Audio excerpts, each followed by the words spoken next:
Et la lumière fut, l'émission interreligieuse d'RCJ.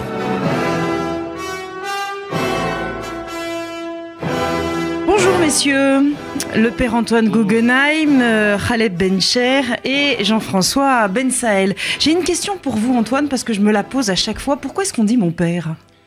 Ah ben, comme dans toutes les religions, c'est les signes de respect pour la hiérarchie. Et donc il faut absolument s'en séparer. Et pourquoi père ?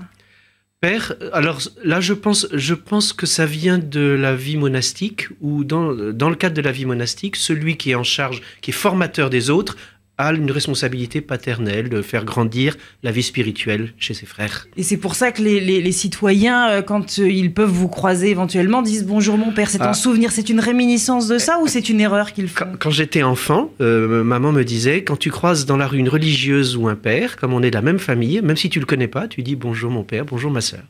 Voilà. Et pourquoi vous dites qu'il faut enlever ses habitudes ? Il faut enlever ses habitudes parce que le message central de Jésus, c'est au contraire la fraternité.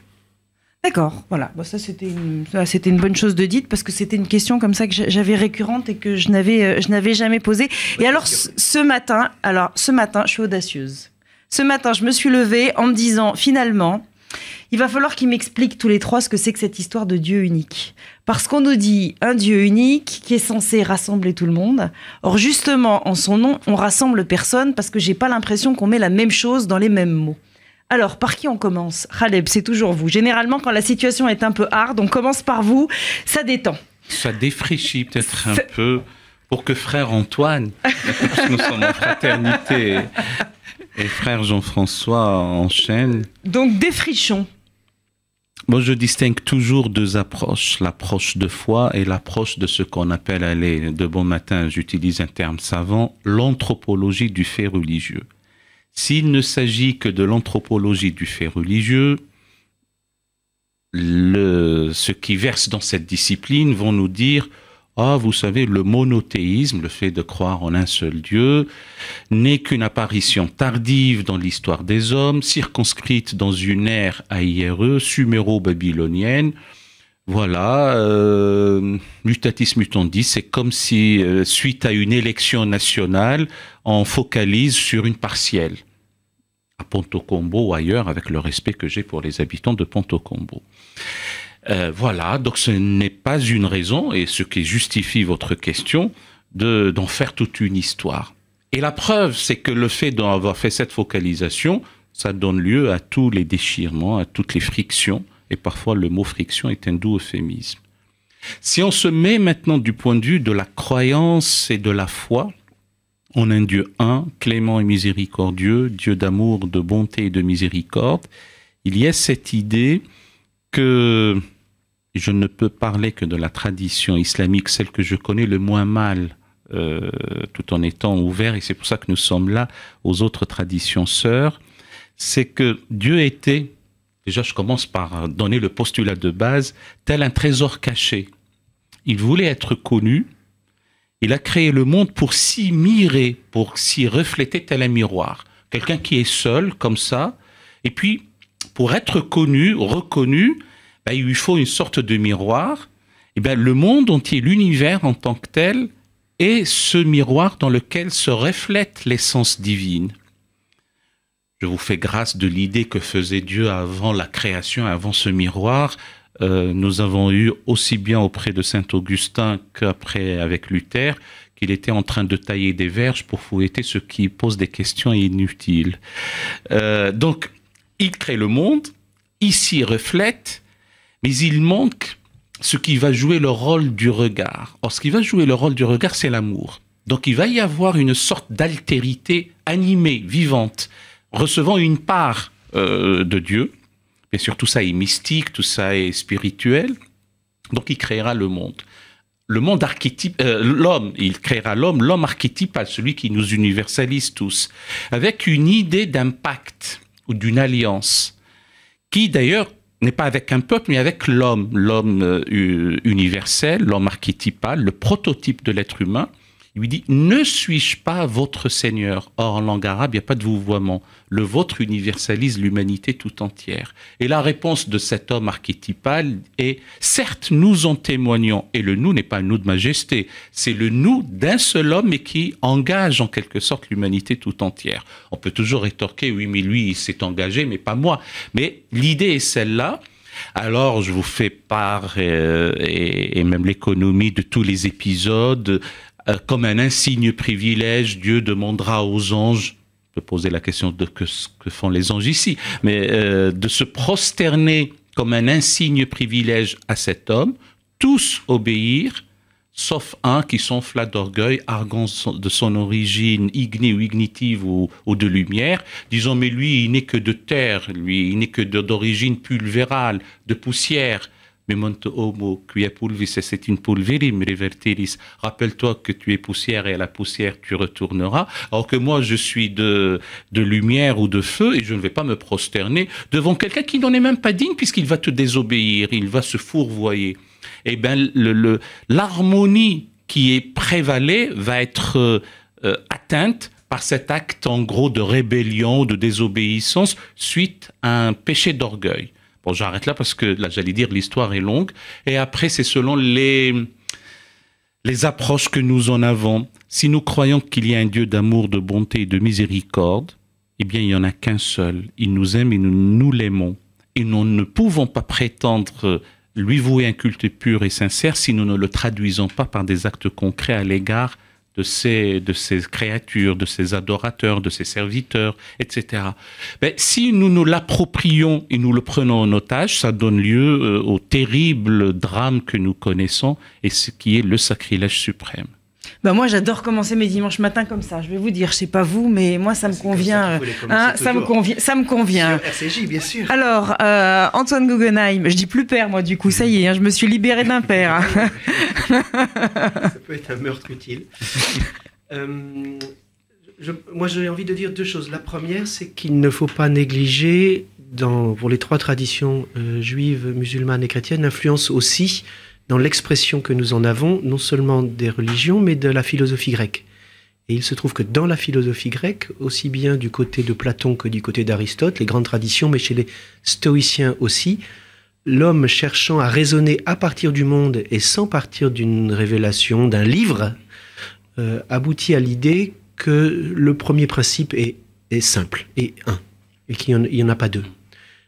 On le trouve chez Platon par l'idée du bon, la bonté, source de toutes les bontés.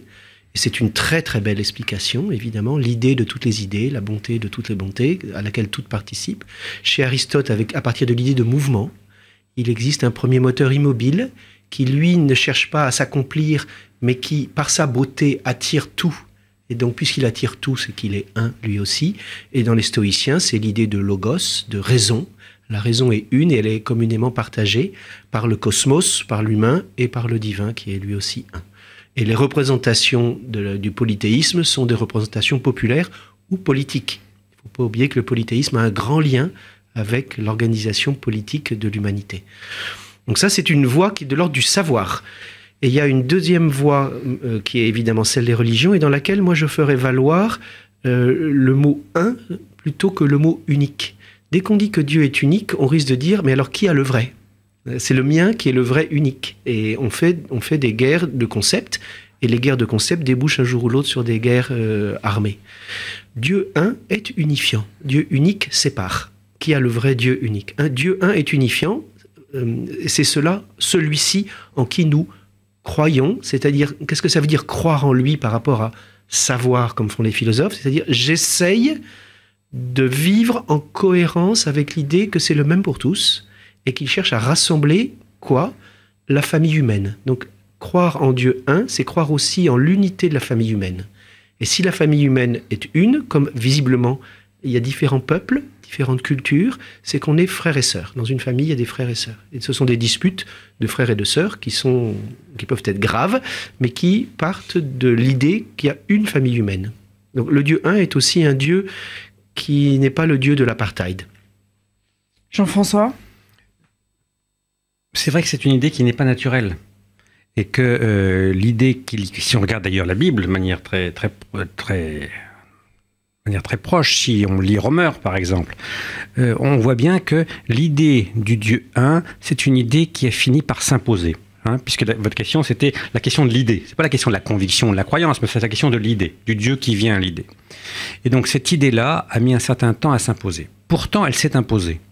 Elle s'est imposée dans le judaïsme, sans hésitation possible. Le Dieu d'Israël, ce n'est pas que le Dieu d'Israël. C'est le Dieu un qui s'est révélé à Israël, Israël ayant pour vocation de le faire connaître aux nations. Premièrement. Deuxièmement, cette idée-là, elle pose la question de « et les autres dieux qui existent, et les autres croyances, comment ça s'harmonise ?» Et je crois qu'on a la réponse au chapitre 6 du prophète Michée, où il y a une séquence qui me paraît vraiment forte et qui je crois, répond à la question qui répond en partie à la question que vous posez. Qu'est-ce qu'il dit dans ce verset-là? Il est dit « Voici ce que le tétragramme, ce Dieu un, le Dieu de l'humanité tout entière, demande de toi, à toi tout homme, rien d'autre que marcher dans l'humilité, aimer la bonté et marcher humblement avec ton Dieu. Marcher humblement avec ton Dieu. C'est-à-dire que ce qu'il faut arriver à penser, c'est que ce Dieu un, qui, comme le disait Antoine, est le Dieu de toute l'humanité, est le Dieu d'une humanité dont le projet est la fraternité. Ce Dieu un, c'est un principe spirituel, puisqu'on parle de l'idée, c'est un principe spirituel qui ne s'oppose pas aux différentes croyances particulières, mais qui a vocation à mettre l'homme en acteur responsable de cette histoire humaine, de cette histoire universelle, et cette histoire universelle, et à le convoquer, l'homme, et à lui dire « ta responsabilité, c'est la paix, c'est l'humilité, c'est la miséricorde ». Donc ce n'est pas contradictoire, c'est ça qu'il faut arriver à penser qui est très dur. Ce qu'il faut arriver à penser, c'est que ce principe spirituel universel,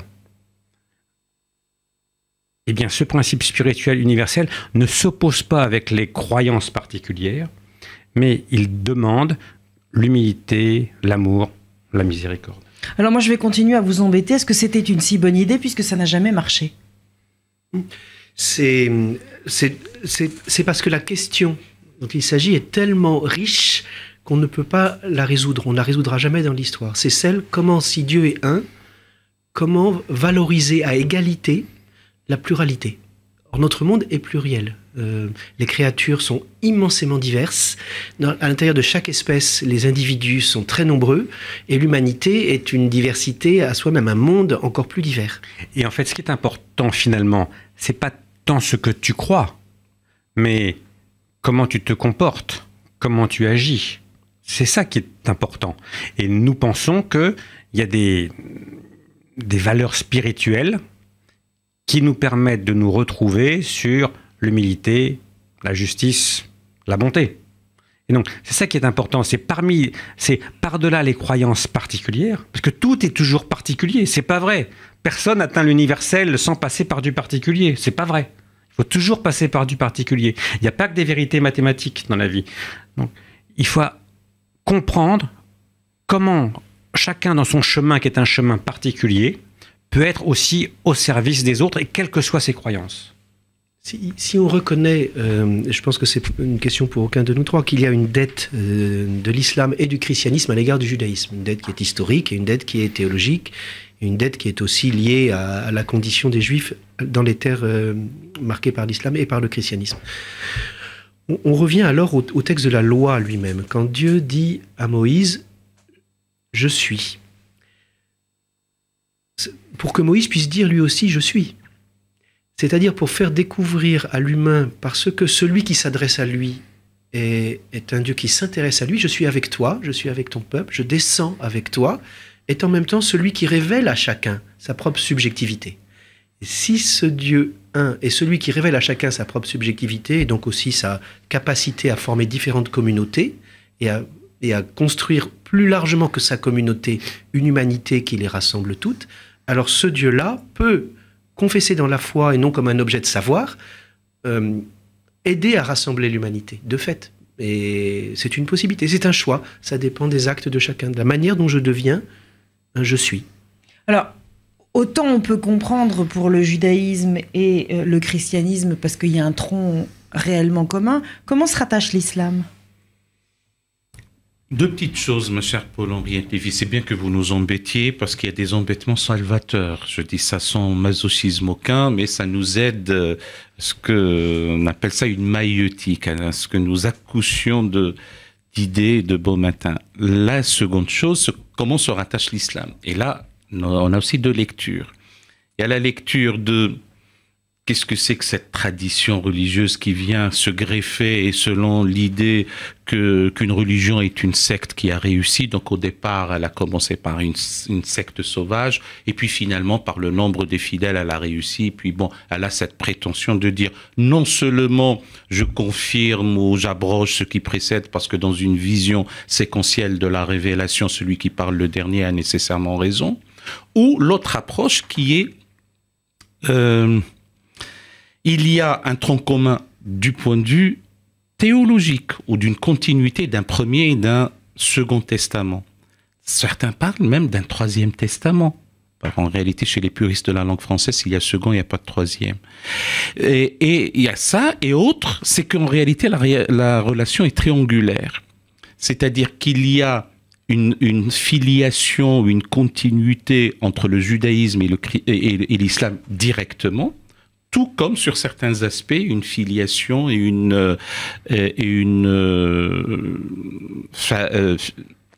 un lien entre le christianisme et l'islam aussi directement. J'ai quelques scrupules à brandir des versets coraniques. Pas parce que je n'ai pas envie de le faire, c'est parce que du point de vue purement épistémologique, la méthode n'est pas bonne, parce que ça corrobore celle des fondamentalistes. Un verset coranique doit être ramené à son contexte, il est en tension linguistique, etc. Or, il y a un verset que j'aime particulièrement, c'est le fameux verset de la sourate 5, une sourate étant un chapitre sans être véritablement un chapitre, et le verset 48. Il dit en substance: « À chacun d'entre vous, nous avons donné une voix et une loi. Si Dieu l'avait voulu, il aurait fait de vous une seule communauté. Mais il a voulu vous éprouver par le don qu'il vous a fait, chercher à vous surpasser les uns les autres dans les bonnes actions.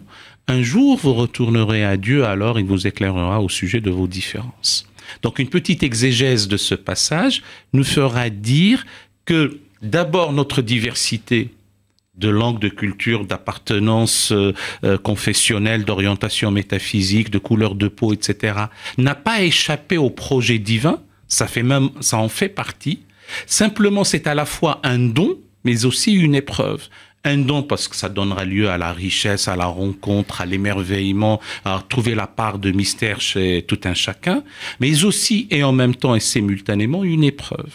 Parce que pour peu qu'on n'apprivoise pas les peurs, qu'on prenne autrui comme une source de conflit et de gêne, que la diversité devient à ce moment-là une source de problème. Alors, la sagesse recommande, au lieu de focaliser sur ces différences-là, de faire le bien. Et comment le faire, comme dit si bien Jean-François, c'est-à-dire c'est pas tant ce que tu crois, mais comment tu l'exprimes en étant au secours de l'homme en détresse. Jean-François.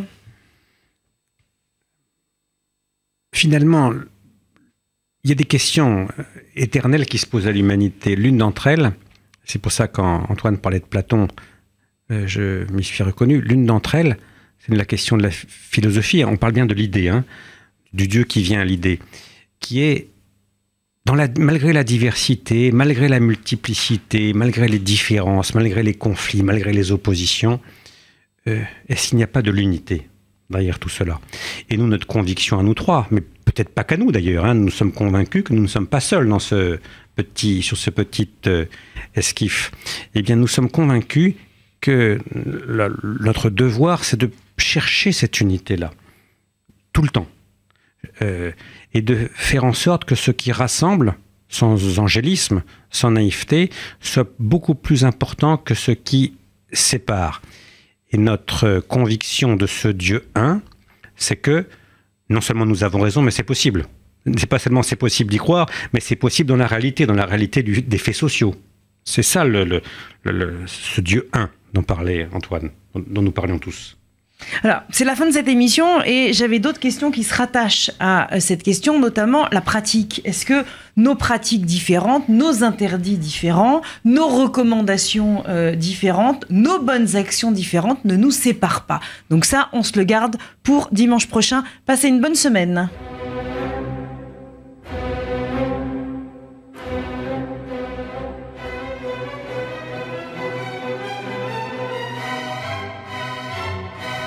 Et la lumière fut, l'émission interreligieuse d'RCJ.